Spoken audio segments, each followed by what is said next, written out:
Hello everyone, welcome to সঙ্গী সাথী পাঠশালা। আজকে আমরা DElEd part 1 session 2025-27 child studies CC01 এর চ্যাপ্টার ওয়াইজ 2 মার্কসের কোশ্চেন সাজেশন উইথ অ্যান্সার আমরা দিয়ে দেবো। আজকে আমাদের পার্ট 1, এখানে আমরা দুটো চ্যাপ্টার রেখেছি, first chapter and second chapter. প্রথম তোমাদের যে প্রশ্নটা বারংবার আসে সেটা হচ্ছে বৃদ্ধি কাকে বলে। আর্নল্ড জোন্সের মতে দেহের উচ্চতা ওজন বেড়ে যাওয়াকে বৃদ্ধি বলে, যেমন শিশুর উচ্চতা বৃদ্ধি, ওজন বৃদ্ধি, হাতের দৈর্ঘ্য বৃদ্ধি ইত্যাদি। বৃদ্ধি হলো ধারাবাহিকভাবে অগ্রগতিমূলক পরিবর্তন, এর একটি নির্দিষ্ট দিক বর্তমান যেখানে যাওয়ার অভিমুখ কেবলমাত্র এগিয়ে যাওয়া, এবং ধারাবাহিকতার অর্থ হলো পরিবর্তনগুলির মধ্যে নির্দিষ্ট সম্পর্ক ও সংযোগ রয়েছে। পরের প্রশ্ন, বিকাশ কাকে বলে। বিকাশ হলো প্রাণীর মধ্যে ক্রমপরিবর্তন যা কেবলমাত্র শারীরিক পরিবর্তনে সীমাবদ্ধ থাকে না, ক্রিয়াগত পরিবর্তনের এর আবশ্যিক শর্ত। অর্থাৎ বিকাশ ব্যক্তির কার্য সম্পাদনের উৎকর্ষতা বৃদ্ধি করে, যেমন কোনো কিছু করার ক্ষমতা বৃদ্ধি পাওয়া এবং নির্ভুলভাবে কাজ করতে পারা বা কাজ সম্পূর্ণ করতে পারা। পরের প্রশ্ন, বিকাশের কয়েকটি প্রক্রিয়া আছে ও কী কী। মনোবিজ্ঞানী পিয়াজে বিকাশের 4টি প্রক্রিয়ার কথা উল্লেখ করেছে।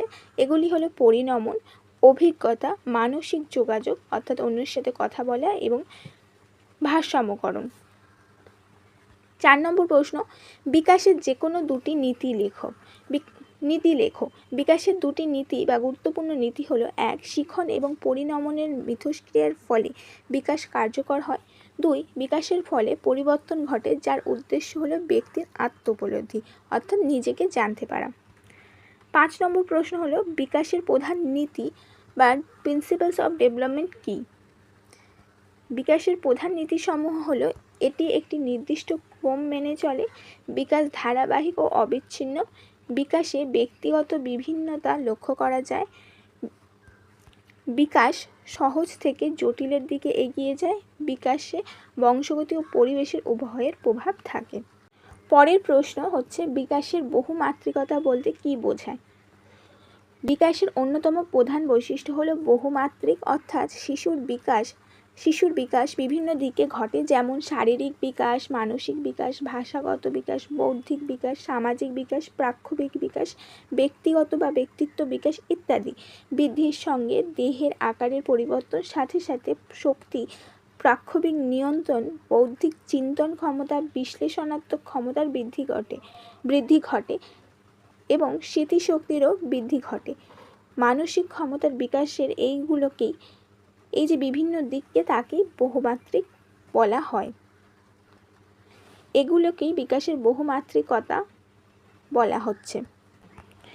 নেক্সট প্রশ্ন হচ্ছে, বিকাশের বহুত্ব বলতে কী বোঝো। বহুমাত্রিক বিকাশের মধ্যে যেমন পারস্পরিক সম্পর্ক আছে, তেমনি বহুমাত্রিক বিকাশের মধ্যে পার্থক্য দেখা যায় এবং একেই বহুত্ব বলা হয়।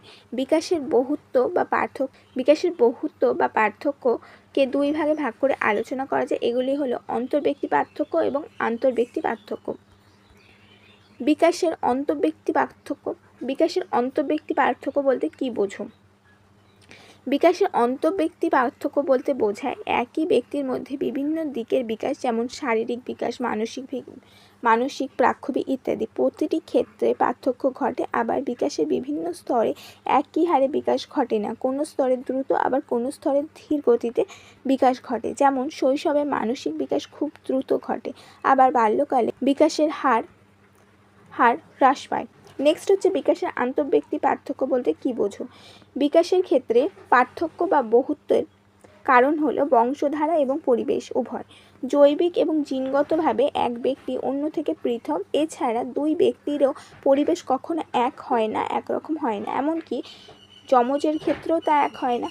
একই জায়গায় একই বয়সের শিশুর মধ্যে বিকাশে পার্থক্য লক্ষ্য করা যায় তাদের পরিবেশের বিভিন্নতার কারণে। শারীরিক সহজাত বৈশিষ্ট্য, পারস্পরিক উপাদান, খাদ্য, আলো, আবহাওয়া, পরিচর্যা, প্রশিক্ষণ, অভিজ্ঞতা ইত্যাদির উপর ভিত্তি করে। এটাকে আন্তর্ব্যক্তি পার্থক্য বলছে, অর্থাৎ একই পরিবেশের মধ্যে 2 ব্যক্তি, কিন্তু দুজনের বিকাশের ধারা আলাদা। আর অন্তর্ব্যক্তি হচ্ছে একই মানুষের মধ্যে বিভিন্ন দিকের বিকাশের পার্থক্য। নেক্সট প্রশ্ন হচ্ছে বিকাশের সন্নিহিত অঞ্চল বলতে কী বোঝো? বিকাশের সন্নিহিত অঞ্চল হিসাবে লিও ভাইগটস্কি একটি ধারণা দিয়েছেন, যার অর্থ হলো এমন একটি সীমানা যেখানে শিশু অপরের সাহায্য ছাড়া নিজের সমস্যার সমাধান করতে সক্ষম হয়। এখানেই পাঠদান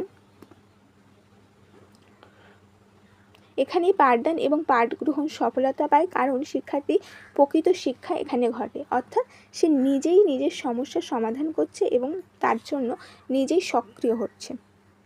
এটাকেই বিকাশের সন্নিহিত অঞ্চল বলছে, যখন শিশু নিজেই নিজের সাহায্যে নিজের কাজ বা নিজের সমস্যার সমাধান করতে সক্ষম হচ্ছে অন্যের সাহায্য ছাড়া।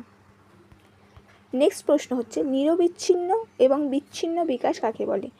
ব্যক্তির মধ্যে বিকাশের আমরা বিভিন্ন দিক দেখতে পাচ্ছি, কিন্তু বিকাশের হার পরিবর্তন ঘটে, এই বিকাশের হারের পরিবর্তন ঘটে। কখনো সে ধীর গতিতে বিকাশ ঘটে, আবার কখনো দ্রুত গতিতে বিকাশ ঘটে। মনোবিজ্ঞানী পিকোস্কির মতে বিকাশ একই গতিতে সম্পন্ন হয় না, অনেক সময় এর গতি তীব্র আকার ধারণ করে এবং ভারসাম্যহীনভাবে, আবার কখনো বা অনেক সময় বিকাশের ভারসাম্য বজায় থাকে। একেই বিকাশের অধিতক্কা বা স্থিরতা বা প্লেটো ভারসাম্য বজায় রাখে, একেই বিকাশের অধিতক্কা বা স্থিরতা বলা হয়। আবার একেই প্লেটো বলা হয়। যে সময় বিকাশ বৃদ্ধি বা হ্রাস পায় না, অর্থাৎ স্থির থাকে, সেই সময়ে এটা দেখা যায়, প্লেটো দেখা যায়।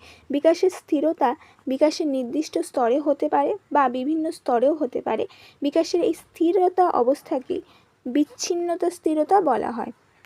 এক তো আমরা দেখি বিকাশ ধীর গতিতে এবং ধারাবাহিকভাবে ঘটে চলেছে, আবার এক এক সময় এর মধ্যে নানা রকম ভারসাম্যহীনভাবেও ঘটতে পারে। তো আবার এক এক সময় দেখা যায় যে এটা স্থির রয়েছে, বিকাশ এগোচ্ছে না, তখন এটাকে আমরা স্থিরতা বা অধিতক্কা স্থিরতা বা বিচ্ছিন্ন স্থিরতা বলে থাকি। এরই অপর নাম হচ্ছে প্লেটো কিন্তু পরীক্ষায় আসে। পরের প্রশ্ন হচ্ছে নির্মাণবাদের সংজ্ঞা লেখো। নির্মাণবাদের অন্যতম পথিকৃৎ ভন গ্লাসার্সফেল্ড এর মতে নির্মাণ কাজ এই বিশ্বাসের ভিত্তিতে গড়ে উঠেছে যে জ্ঞান নিষ্ক্রিয়ভাবে গ্রহণ করা হয় না, সক্রিয়ভাবে বিষয়কে বোঝা এবং অভিযোজনের উদ্দেশ্যে অর্জিত হয়।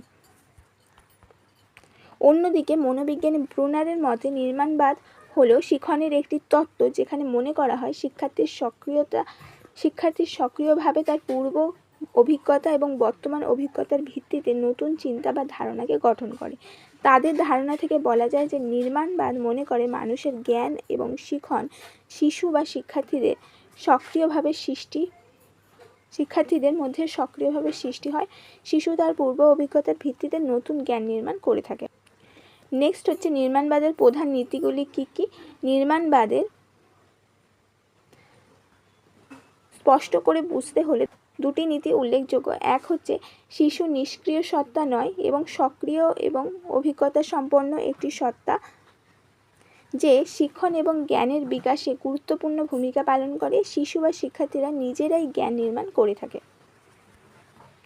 দুই হচ্ছে জ্ঞানের কাজ আবিষ্কার নয়, সহযোজন। এর অর্থ হলো জ্ঞান শিক্ষার্থীর বিশ্ব সম্পর্কে অভিজ্ঞতাকে সমন্বিত করে, অর্থাৎ একত্রিত করে। শিক্ষার্থীদের জ্ঞান নির্মাণকে সঠিকভাবে ব্যাখ্যা করতে পারে কিনা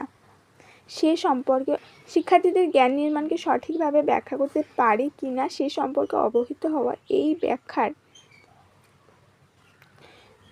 যথার্থ কিনা সেটা গুরুত্বপূর্ণ নয়, গুরুত্বপূর্ণ হলো শিক্ষার্থী সেটা নিজে করছে কিনা। অর্থাৎ শিক্ষার্থীর মধ্যে জ্ঞান আছে এবং তা দিয়ে সে নিজেদের জ্ঞান নির্মাণ করতে সক্ষম, এটা একটা দিক নির্মাণবাদের নীতি। দুই হচ্ছে জ্ঞানকে সে কাজে লাগাচ্ছে এবং প্রচেষ্টা করছে। তার জ্ঞান সঠিক নাও হতে পারে, কিন্তু সে যে নিজে প্রচেষ্টা করছে, এটাই দ্বিতীয় দিকটি। নেক্সট হচ্ছে শিশুর বিকাশের ওপর দারিদ্রতার কী প্রকারের প্রভাব ফেলে। দারিদ্রতার কারণে শিশুরা পর্যাপ্ত পুষ্টিকর খাদ্য ও স্বাস্থ্য সেবা পায় না, ফলে তাদের শারীরিক বিকাশ ব্যাহত হয়। অর্থের অভাবে অনেক শিশু সঠিক শিক্ষা গ্রহণ করতে পারে না, এতে তাদের মানসিক ও বুদ্ধিবৃত্তিক বিকাশও বাধা পায়। দারিদ্র পরিবেশে বেড়ে ওঠার ফলে শিশুদের মধ্যে হীনমান্যতা, আত্মবিশ্বাসের অভাব দেখা যায়, ফলে তাদের সামগ্রিক বিকাশও ক্ষতিগ্রস্ত হয়।